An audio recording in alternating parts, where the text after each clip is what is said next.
right, let me move this cable, then I'll introduce myself. I think everything's good right there. All right, welcome everybody to Andrew Broussard Watercolors. Today, I'm going to be experimenting with one of my limited palettes, adding maybe another color or two to it. And in front of me, I have a quarter sheet of Stonehenge Aqua. Just wet it, just re-wetting it, and then I'll talk about those colors.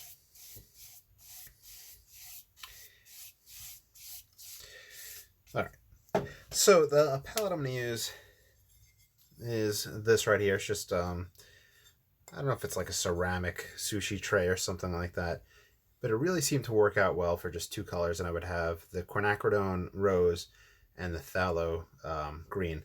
They mix together for a really awesome color combination, and being complementary colors, they kind of come out to like a neutral when you mix them, but you're having more the Quinn rose, you get more of the pinks. Having more of the phthalo green, you get more of the green in there, and it's just really cool, moody, emotional palette. Just those two colors alone. Then the other day, just for the heck of it, I was thinking, like, what can I do to kind of mix in maybe a dark or something like that? And I played around a little bit with burnt umber. And the burnt umber, surprisingly, like, it just really was so weird how it worked. When I mixed it in with the Quinn rose, it gave me the effect of a color, and to me, it was reminiscent of what is called, let me see if I can actually find the tube, right here, brown matter, which I use in a 3 color palette of indigo, quinacridone, gold, and this. So it's interesting. It was interesting to see that mixture would actually give me something towards that. And then mixed with the phthalo green, I was referring to it as like a hunter green, but I'm really not sure my greens, but it just made it more of a natural green. So that was really just cool to have that happen. So that was that experiment. And now with that moodiness of it, for some reason I have in my mind, and I was just in the restroom in the house, and I looked out the window, and I don't know if it was somebody's house light or a street light just shining through, that kind of orangey yellow. And I was thinking, maybe this palette would be perfect for setting up that whole mood, and then having that orangey yellow there around it. So what that orangey yellow would be, if it would be Quinn rose, Quinn gold, quinacridone gold, if it would be just a lemon yellow. I'm not really up on my yellows. I don't think it'd be a raw sienna, but it was just really astounding. Like, just seeing that color, just thinking, okay, there has to be a color, a yellow that would work with this palette. So I'm going to play around with this, and then I'm going to see if I can get a yellow that will work with it. So without further ado, the scene, there is going to be no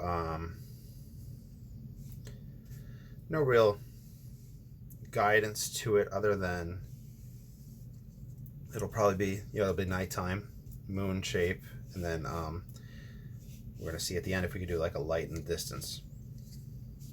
All right. We'll just let everything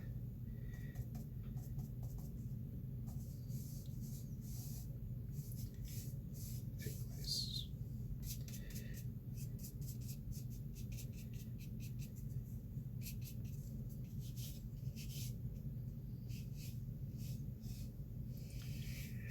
So maybe it'll be a horizon line, and then interspersed with that horizon, we'll put in that yellow at the end, whatever we decide on.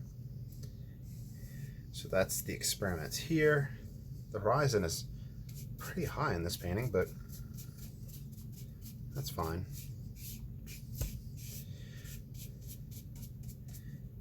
So do like kind of a foggy night. We'll put a moon in, and that'll be the plan.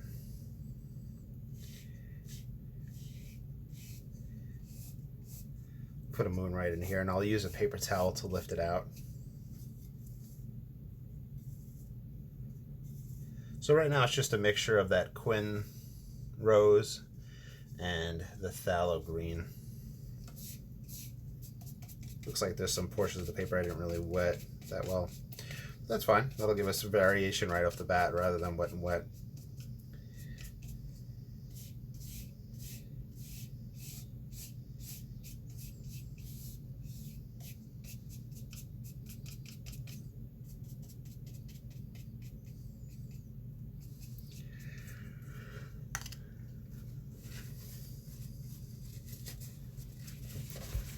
See.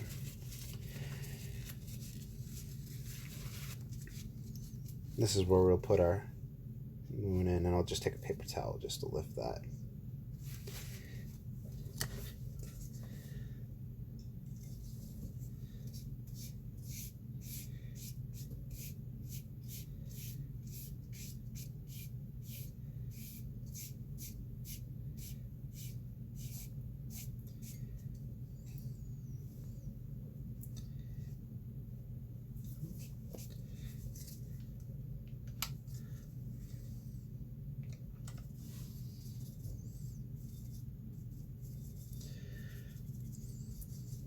One thing that I have found, and I'm using the phthalo green from Da Vinci brand and the Quinn Rose from the Van Gogh brand. Not really any particular reason why I'm using one brand for one and one brand for the other. It's just what I had open tube wise. Do have some phthalo greens from the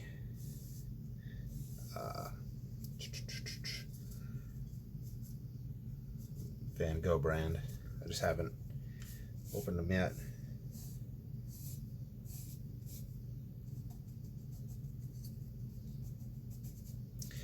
But it does use a lot of pigment, this combination, for me.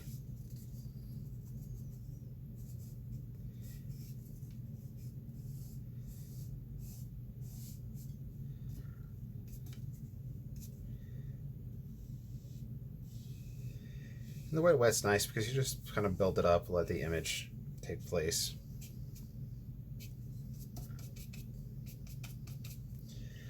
We'll even mix our burnt umber in now. Kind of darken it, change the green a little bit.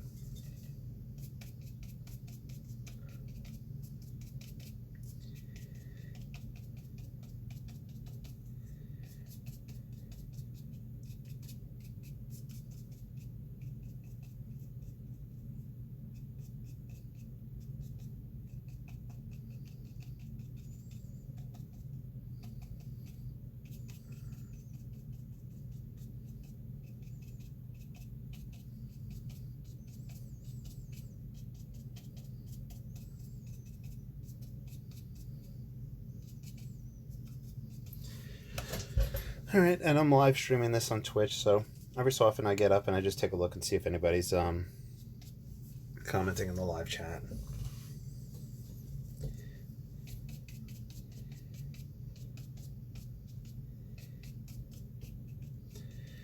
So building up a little foreground. I feel like I want to do more in the sky. But with the sky I'd want it more just that two color combination that I've been using from the beginning, so fortunately, I'll have to wash off the brush, which is something I really haven't been doing too much of lately.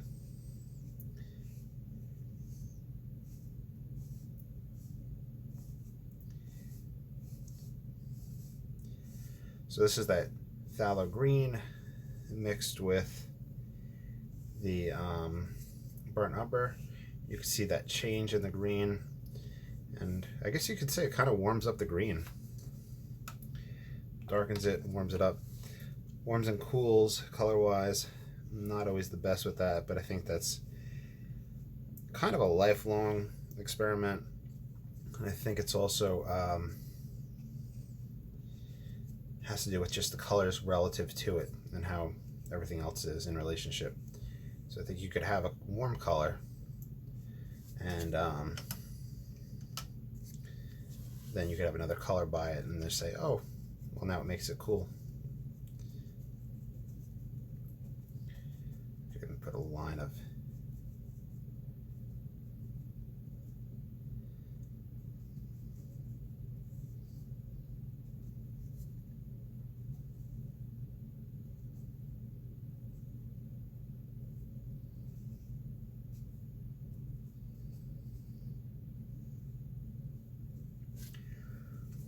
okay.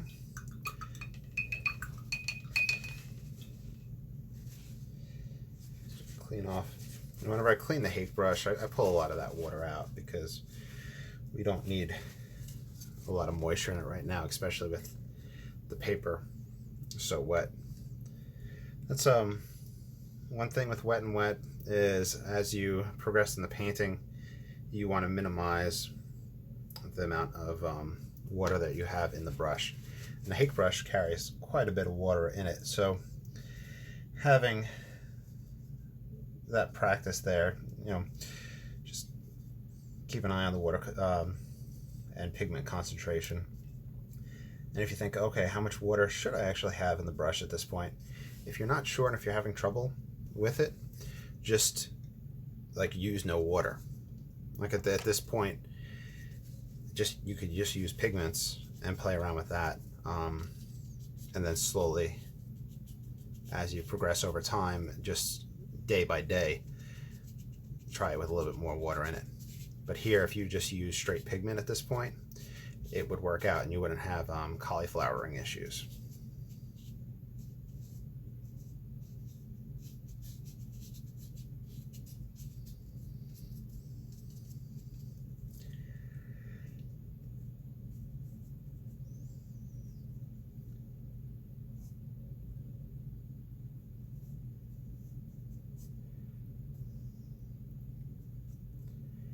So this is, like I said, a mixture of just the Quinn Rose and Phthalo Green.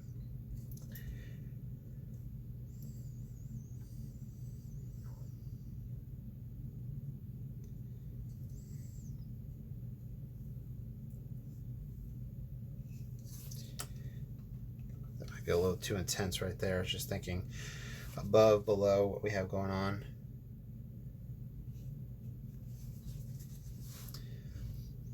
Let's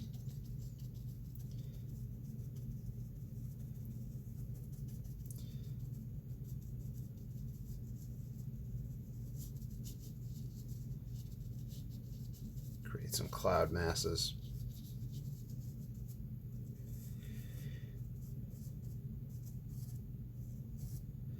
You can see that the brush is not perfectly mixed, that there's parts with more phthalo on the left side, parts with more Quinn Rose on the right side. That just gives us a little bit of a different effect. So play around with perfect mixtures or kind of half mixtures. And I think that'll let you get more of a variety. I'm just trying to layer clouds around this.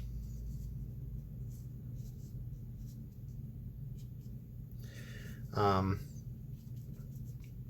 know some people, and I think historical painters would paint a sky a day, or they recommend practice like that. A YouTuber and painter, Lois Davidson, I remember, I think this year she was doing a sky a day at one point, and it helps.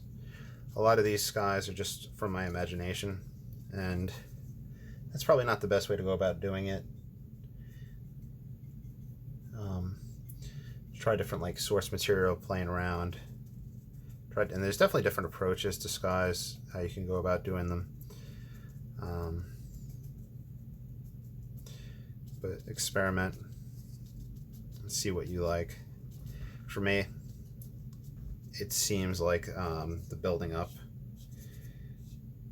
in this fashion is what I like. Let me get a little reflection down here, and then I'll show you something else in a second.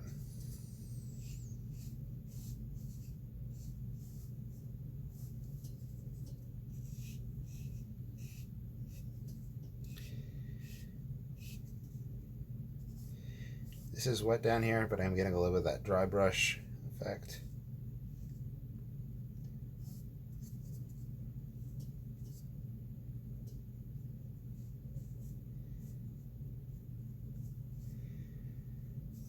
It's just a made-up scene. Sorry that I've grown quiet. Just thinking, just concentrating right here. That's usually the worst part for me. Sometimes when I'm just like blabbing, it's when I'm really getting loose and in the zone, which seems contradictory, but kind of works. Okay. Anyway, you can take paper towels and you can go along the clouds and look for where you want those lights to be lifted. That's something that I really enjoy doing. But there's definitely different approaches.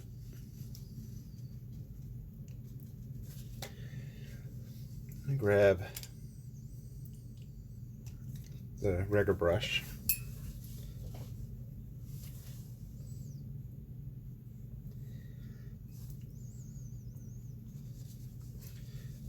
There's a hair that keeps on getting on this.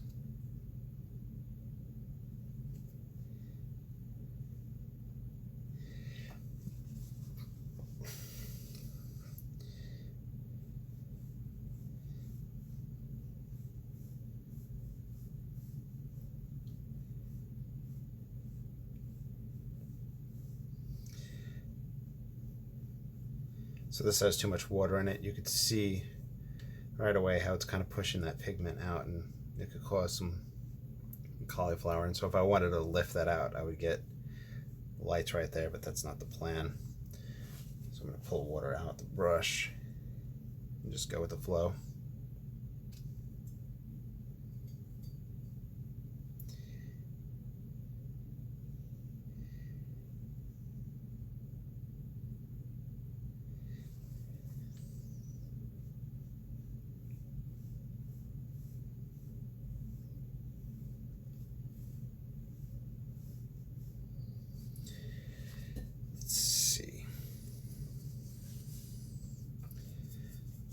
We'll play with this mix and dry brush and see how it works, because remember, this is also an exploration of that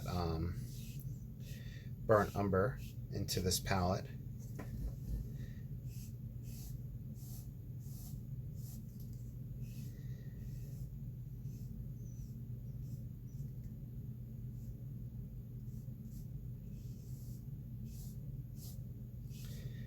Okay, so I'm trying to choke this off a little bit in order to give us a perspective of it narrowing back.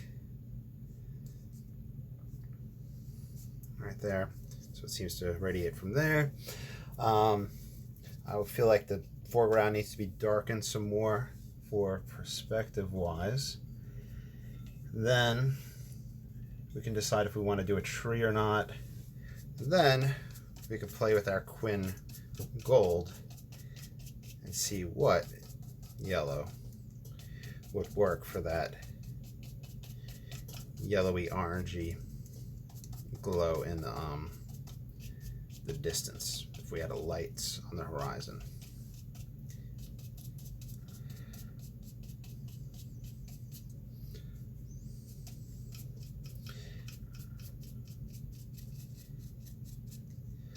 Since the burnt umber and the Quinn rose, eventually I'm just going to start referring to it rose, but I don't want y'all to confuse it with opera rose, which might be the same thing. Sometimes different brands have different names for it. I'm going to have to look that up. I know I don't have any opera rose, but if the burnt umber and the rose give us a brown matter effect, which is a pigment, brown matter, color. And brown matter I use in a palette with indigo. Then I'm wondering if I could eventually add indigo to this palette. And indigo would be perfect for down in here, most likely. So that is another potential experiment. But one thing, and I'm going to put a tree up in this region in the foreground, and we're going to play with lights back here in a moment. So I'm going to go in the sky with this mixture. I'm going to kind of trace out that outline, let it kind of diffuse a little bit. Anyway, the experiments are fun. And you always want to be experimenting with painting, but don't get so caught up with them. Meaning, as an example, when I was in college, you know, we learned to draw, learned to paint, etc. Then when I went to University of Louisiana, and I was taking painting classes on the side there while I was doing my alternative certification to teach, I was around a lot of people that were doing very modern stuff, very what's the word? Contemporary, splashing, very expressionist or abstract stuff, and it kind of really threw me off my game. That I was just so thrown off my game from being around that, as opposed to like painting subject matter. That we have magnolia plants down here. I was boiling the leaves to try to make inks out of them and play with that, and then and this was like for stuff in my own time. It wasn't for class or anything like that. I was thinking, okay, how can I go about making my own paints and pigments and whatnot? And I didn't really follow through with it, but it started to draw away from the actual painting process. So with your experiments, be careful that they don't derail you too much.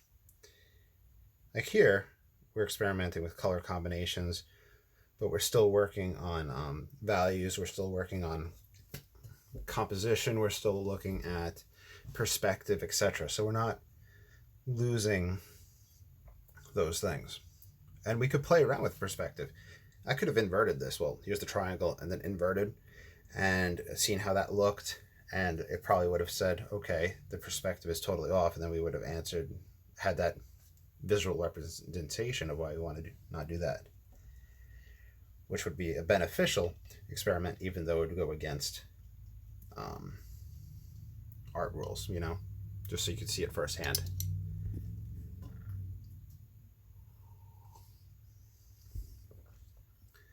I guess it's almost like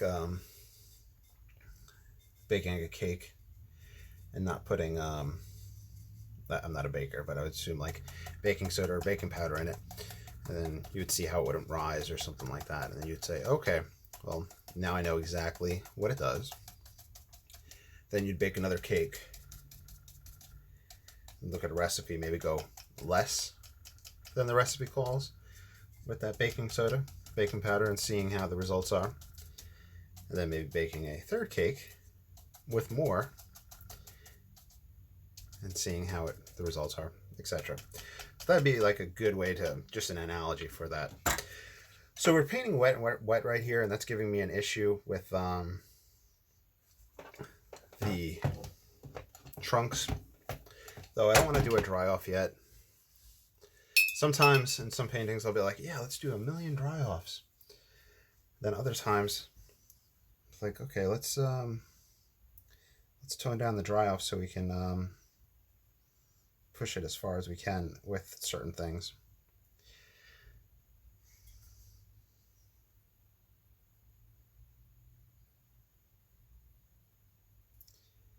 play around with this horizon. And then from there, we'll do a dry off. We'll finish up the foreground trees and we'll experiment with those lights.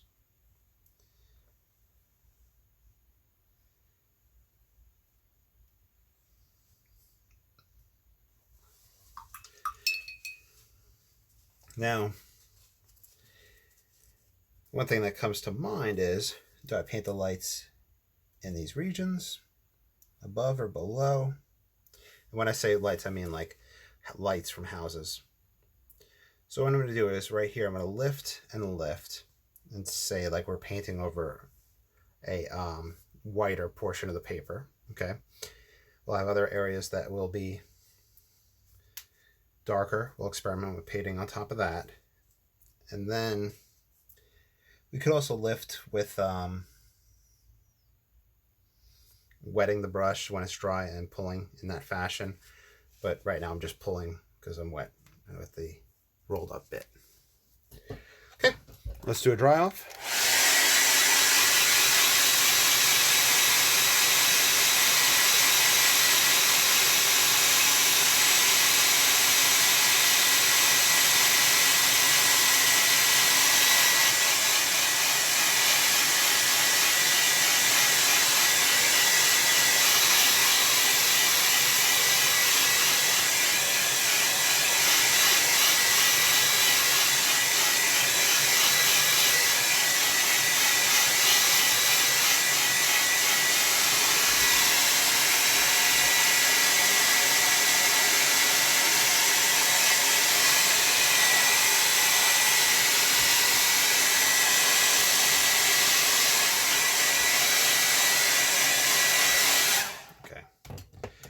So I'm going to texture in a little bit more. So we're going to build this up, and I'll throw in some more trunks and branches to build that up. So this is just applying the technique that I usually use, just to a different color palette. And that alone in itself is a very valuable thing, taking your techniques and then applying them to different colors. And that will allow you just to simply change the mood or the emotion or something that you're trying to convey. Potentially the time of day, potentially location, atmospheric effects, etc. So, and that runs contrary to have a limited palette, but and this is a limited palette. This is just 3 colors right now. So have a limited palette, experiment with it, and then experiment with other limited palettes and see if you like it. There is a lady who posts extensively on her blog, and I believe she does go around and do teaching and demonstration and whatnot. Her name is Jane Blundell. I hope I'm pronouncing that right. But it's like Blundel. Might be another L in there. But if you do watercolor Jane, Jane, in Google or your search engine of choice, she will come up, especially watercolor triads. When I was first getting into watercolors, I looked at her site extensively, over and over again, trying to think, what palette, what colors do I want, And she has triads, 3 color combinations, and she shows the mixtures and all that. Google searches of just watercolor triads will result in hers and other people's results. Kind of a little rambling with this right now as I'm creating this foreground in the trees, but I do feel like it's very important where in the beginning, if you're just starting out with painting, or if you're a painter, then you've been painting for a while, you'll maybe notice this, or like be like, okay, yeah, somebody's put into words, and I'm sure somebody has, is that you want to try out a million colors. Everybody always says that. They always say limit what you have, And when they say that, the point of limiting what you have is to prevent yourself from sitting there thinking, okay, what color do I use? What color do I need for this? And it allows for just paint mixing experiments and more paint application as opposed to sitting there. But you can have a limited number of paints, 3 paints. Then you could have, I don't know, raw sienna, Payne's gray, and burnt sienna, and you get a totally different feel. This would be very much reflective of paintings of what's his name? Why can't I think of his name? Zoltan Szabo, especially if you add ultramarine in there.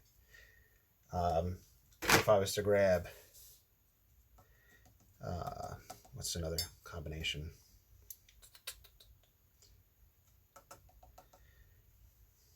What's called the Zorn palette, and it doesn't work that well for watercolor because it's white, black,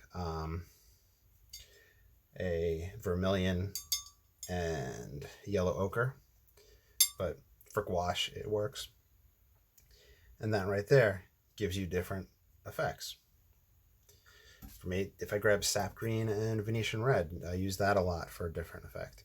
So what I'm trying to say here is, when people say limit your palette, they mean have a harmony amongst what you're using during that one painting. And you could switch them up for a different painting and get totally different effects, but utilizing that less is more idea. Anywho, let's see if anybody...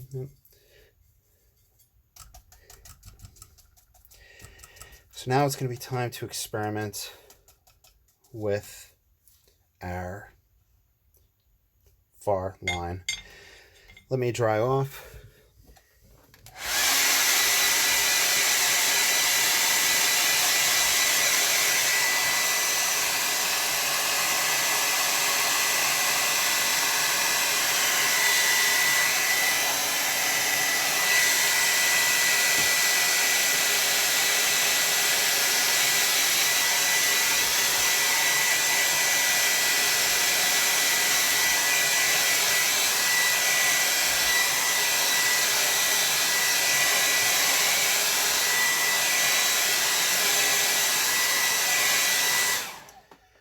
Okay, so I want a small brush. I can use the rigger for this just so we don't seem like we're going crazy with different brushes.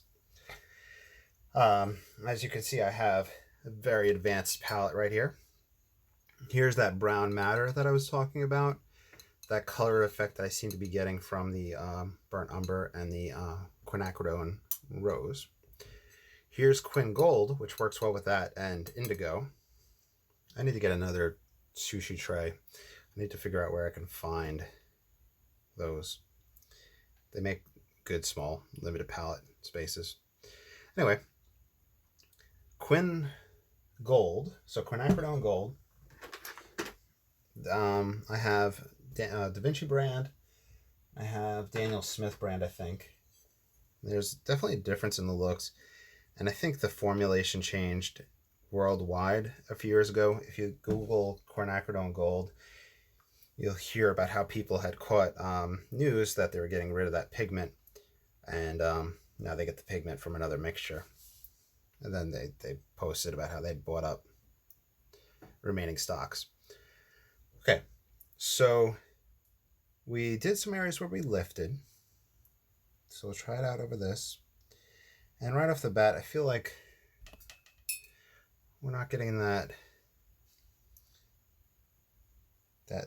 yellowy glow that I want. Can we see it through the camera that I put down?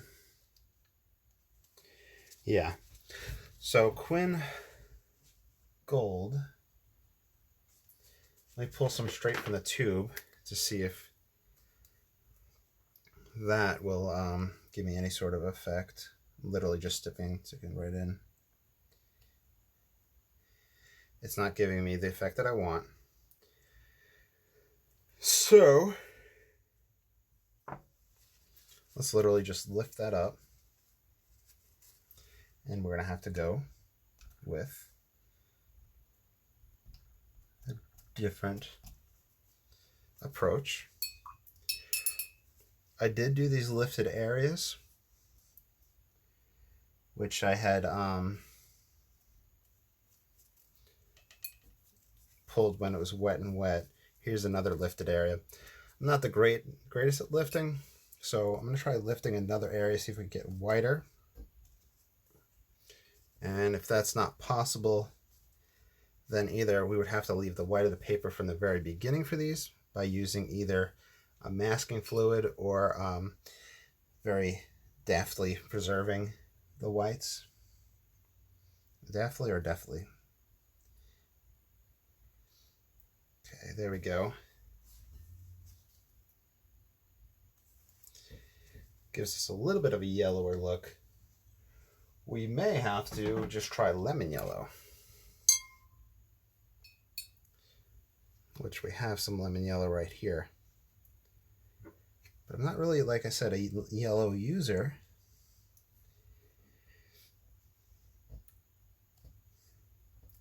So that's showing up more yellow along that line. And it might be the way to go. However, let's see how it's showing up. It might not be the yellow that I'm looking for. So let's leave one of those there. Let's leave the Quinn there. And let's do an experiment.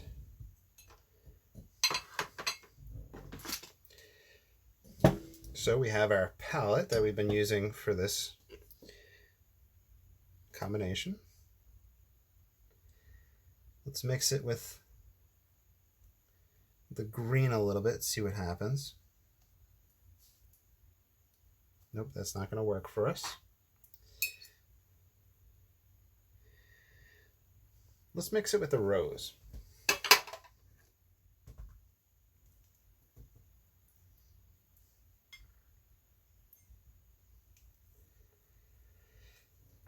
Paper towel. Lift a nice clean spot up.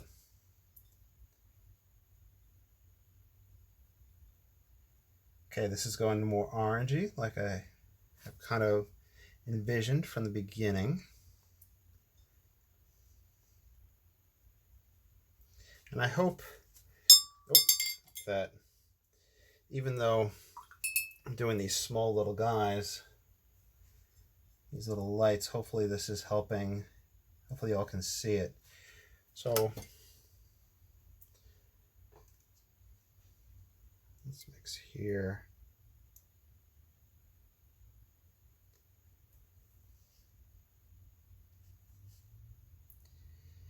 And that might just blend in more with it than looking like just blobs of yellow. I think this is the way to go.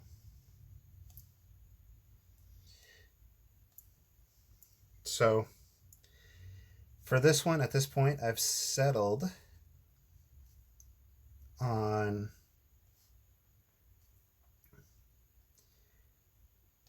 lemon yellow mixed with the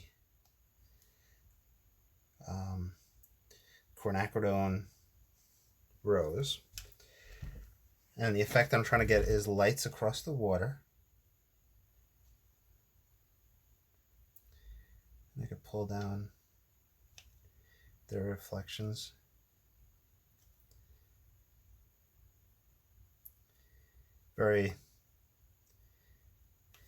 If we had more buildings present in this picture, it'd probably be very reminiscent of the Impressionists of the, or just painters in general of the 1800s, the late 1800s.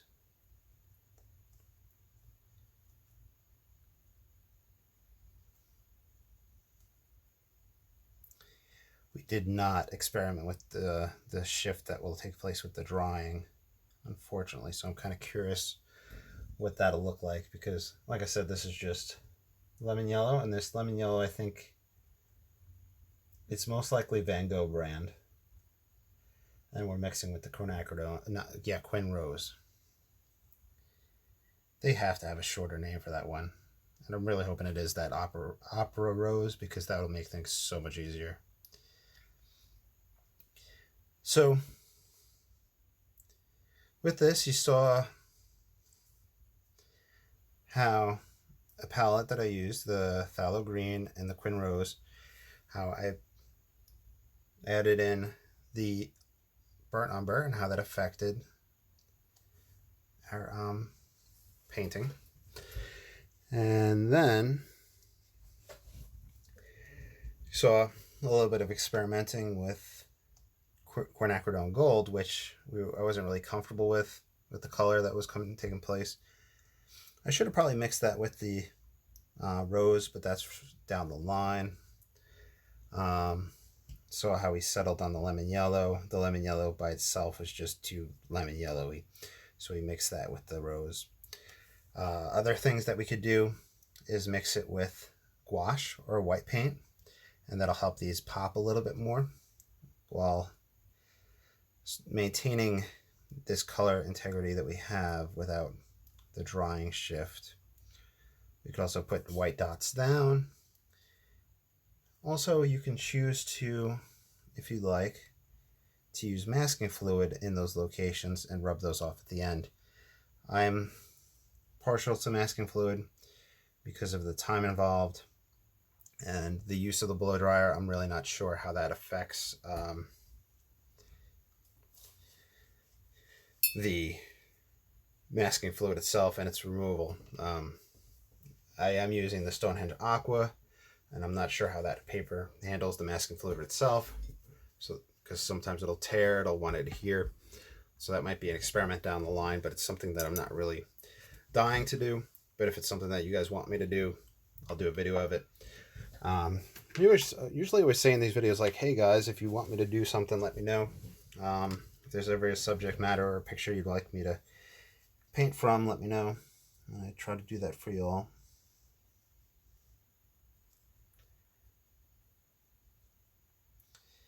And of course, I have that Patreon linked down below, which I would really appreciate your support with. As you can tell, I go through a lot of art supplies, and always just trying different things for y'all. But if you're not able to, that's totally fine. I completely understand. Just consider liking, subscribing, and following. Anywho, let's do a dry off, see if we have that shift, and then we'll be done.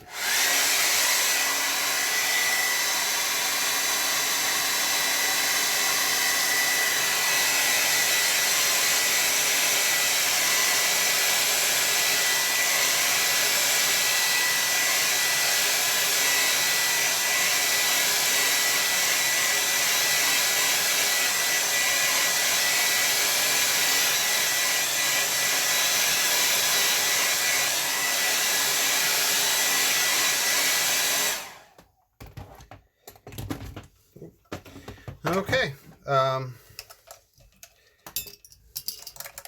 we are done. If you want to see it with a mat, let me put this mat on top, and then I will sign off. I hope you all enjoyed, and I will talk to you all soon. Have a great day. Bye.